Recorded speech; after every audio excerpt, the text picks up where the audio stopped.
In 2026, 75% of all resumes and job applications are reviewed and rejected automatically by AI software, meaning a human never sees the work you put in, how hard you studied, where you've traveled, who you've lived with, etc. All your experience is reviewed by a software that has no conscience, and they wonder why people think college is a joke. We paid hundreds of thousands of dollars just for our entire lives to be summed up and rejected by a computer program. Applying for over 324 jobs, getting 11 interviews and 0 job acceptance letters back. I'm convinced I'm going to be homeless in a year. And the worst part is I am over $120,000 in debt because society says you're supposed to get a bachelor's degree and a master's degree. Well, I got both. Do you know how embarrassing it is to go back to the same job you used to work at? And The market is so cooked. I have a degree in chemical engineering. Spent 4 years of my life getting this degree, by the way.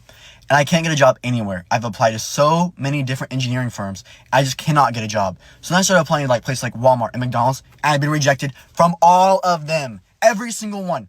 I spent 4 years of my life for this degree, and I can't even get a job that pays $14 an hour. And it's not like I don't have experience in the field, because I worked at Walmart in high school. I worked at McDonald's in high school. I worked at both these places. I can't find a job still. And I've been trying to tell my parents about it. Did you walk in and try to apply inside? I was like, what do you think I've been doing? I've literally had to resort to filing class action lawsuits on claimmoney.com to pay my rent. In what world does someone with a college degree need to rely on class action lawsuits to be able to live? I literally don't know what I'd do with that stupid website. I'd literally be in a box on the side of the road with my little degree holding it up to the cars that pass by. All right, look at all the applications this month. There's 3,000 applicants. You know what? Half of these go into the trash. You gotta be lucky to get a job in this market, right? All right, let's see what we got here. LinkedIn? Nope. Indeed applicant? Nope. Oh, Harvard graduate, but no experience. Nope. Oh, community college. Just for that, the next 10 applicants are going into the trash, so goodbye everyone behind them. Oh, now this is what I'm talking about. They went to every college imaginable, and they have 15 years of experience at 20 years old. Or in, baby. Oh, hey, this one actually has a cover letter on it. You did your homework. Where are you from? Applied on Sprout? Sure, why not? Let's give you a chance. You know, there's probably so many good applicants, but I'm just so bored. Goodbye. This is not even an exaggeration. This is just all real stuff. All right, look The summer job market for teens and young workers isn't so hot. According to outplacement and consulting firm Challenger Gray and Christmas, 2026 could be the worst summer for teen hiring since the government started keeping track in 1948. Andy Challenger says sectors that typically hire teens are taking a hit.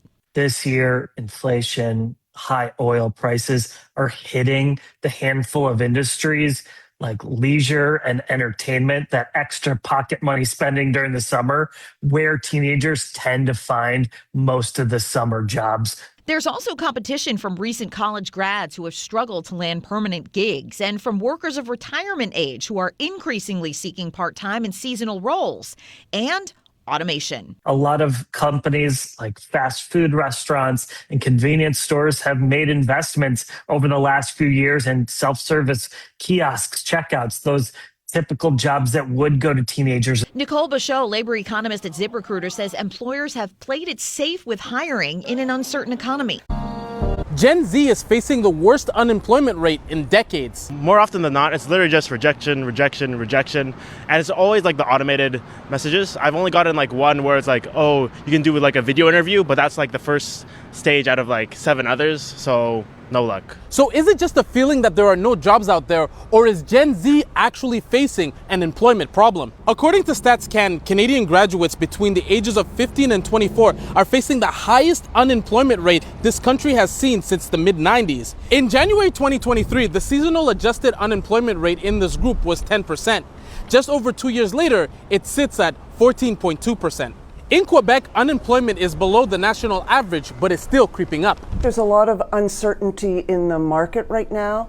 There's also an older generation of baby boomers who haven't left their jobs, but it's really the uncertainty in the market. And when you add inflation, the trade war with the US, and AI, it's created this environment of volatility and uncertainty.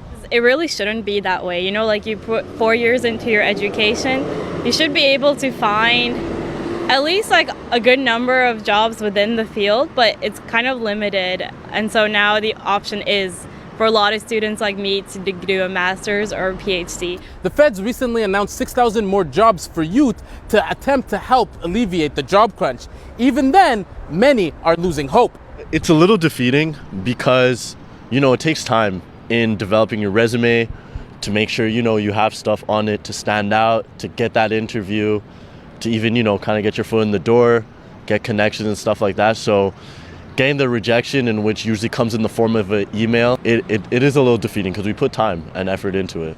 The Quebec government's pause on work visas for non-residents could open up some jobs for new graduates. But these tend to be jobs that are lower pay, but they are suitable for recent graduates because that's how you get your experience. And at this point, when it comes to internship and jobs, students say they will take whatever they can get to start advancing their careers while they wait for the oldest generation to retire. Gen Z is facing the worst unemployment rate. Why did you take this interview if you don't even have the required 35 years experience? Well, I wasn't alive that long. So why did you apply? It's an entry-level position, and I have 3 degrees in 5 years. 35 years, and you need 10 degrees, and it pays $10,000 a year. Do a little spin.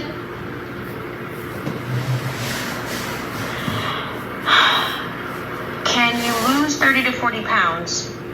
Is that required for the role? No. Yes. Don't bother, AI will take it by then. Why did you take this interview? I've officially been unemployed for a month now. Woo! But my question is, I've been doing so many friggin' job applications, and why do these people care so badly to know if I'm Latino or not? Like, what is the reasoning behind that? You need a minimum of 2 years of retail sales experience for this entry-level role at Macy's. Minimum 1 year working in the restaurant industry. Minimum. Hello. Hey, Carly, it's Eric calling about the open account executive position at CrowdStrike. How's it going? Oh, hi. It's going fine. How are you?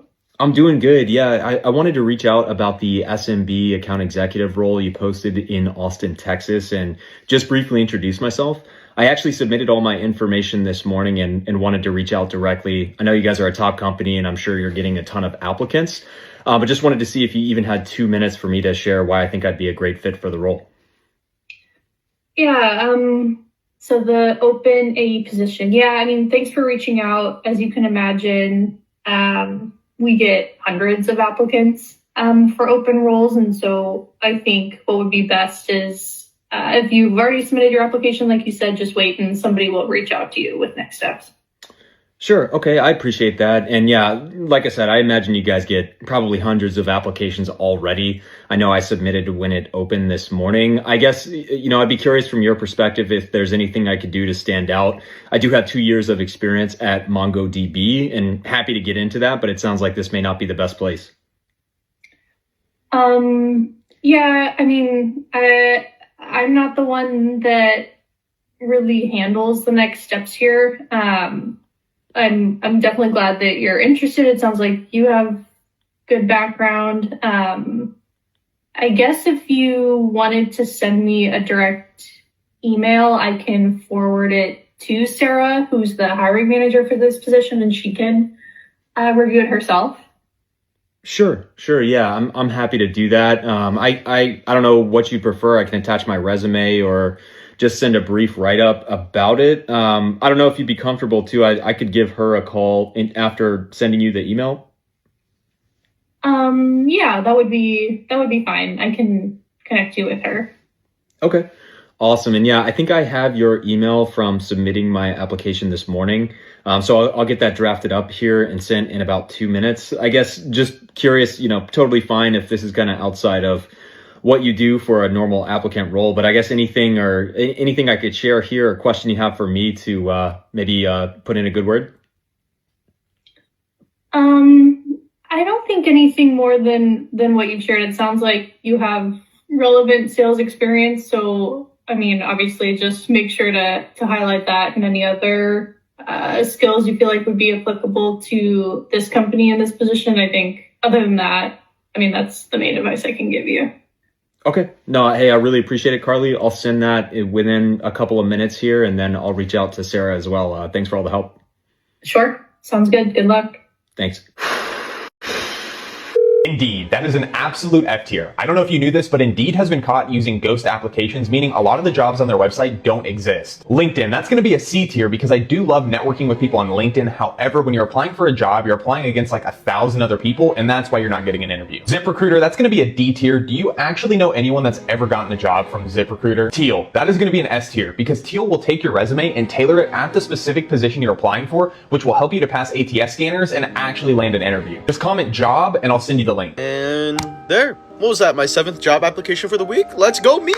Man, I worked so hard on those. Hopefully I hear back from them soon. Oh hey, a new email. They just gave me the job. No interview required either. This job market is amazing. Oh my god, I think that's my 500th job application for the day. Do I think I'm gonna hear back from any of them? No. This job market is for sickos and crazies. What does it take for me to get a job? I have a master's degree, I have 4 years of experience, and I can't even land this entry-level position on LinkedIn. I should have listened to my friend when he told me to go on Sprout and auto-apply, because he has 5 jobs. I wish I started sooner. Well, it's not too late, right?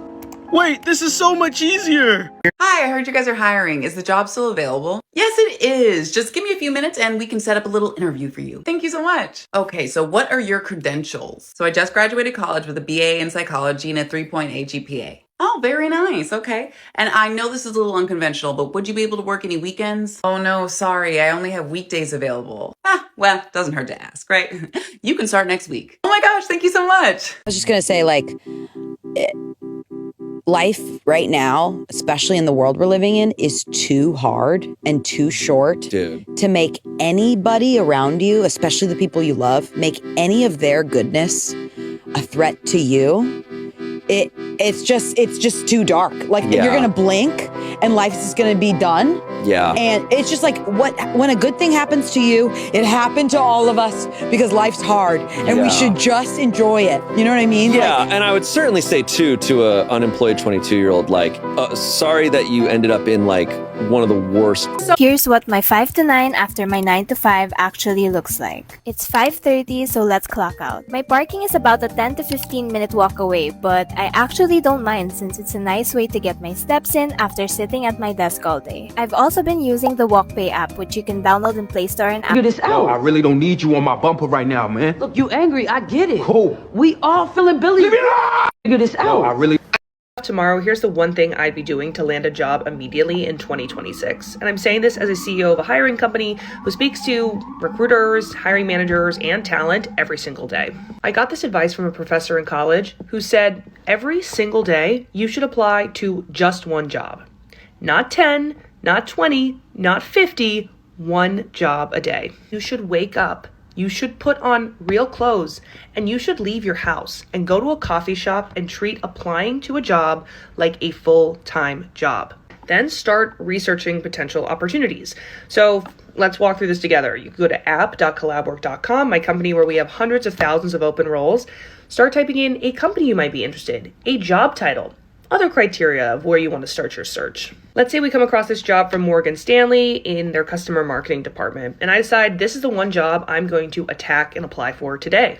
I'd start by doing research about what Morgan Stanley is looking for in a candidate. So in this case, I went on ChatGPT and I said, what does Morgan Stanley look for in candidates? And then I got all this rich information that AI is pulling from their corporate career site, from public blog posts, really good insight into what type of candidate would thrive in that environment. You see they're calling out things like intellectual horsepower, professional. Generation of young people is totally unprepared for the workforce. That's why I never hire them for entry-level jobs. But how would you know they're unprepared for the workforce if you never hire them for jobs? What? It just seems like it can't be both. If you refuse to hire young people for jobs, you can't also act like they're bad at those jobs because you wouldn't know if they're bad at those jobs unless you hired them. Hey, maybe I'll hire young people for entry-level jobs when they get some work experience. But how are they supposed to get work experience if nobody will ever hire them for jobs unless they already have work experience? Well, no, I just mean that young people these days don't have the experience necessary for entry-level jobs. Well, nobody is supposed to have experience before getting an entry-level job. The entry-level job is what's supposed to give you experience. Well, no, I'm just saying that young people these days who interview for entry-level jobs don't even have previous employers I can contact for references. But if they had previous employers, then by definition, they wouldn't be entry-level employees. I just mean that this generation of young people is entitled. You give a young person an entry-level job these days and they'll just complain about how it doesn't pay enough or how they don't have good benefits. Well, couldn't you just solve that by paying them enough and giving them good benefits? The whole point of a job being entry level is that it doesn't pay a lot and doesn't have good benefits. Okay, but the flip side of that is that in exchange for not paying them a lot and not giving them good benefits, it's supposed to not demand a lot of experience and,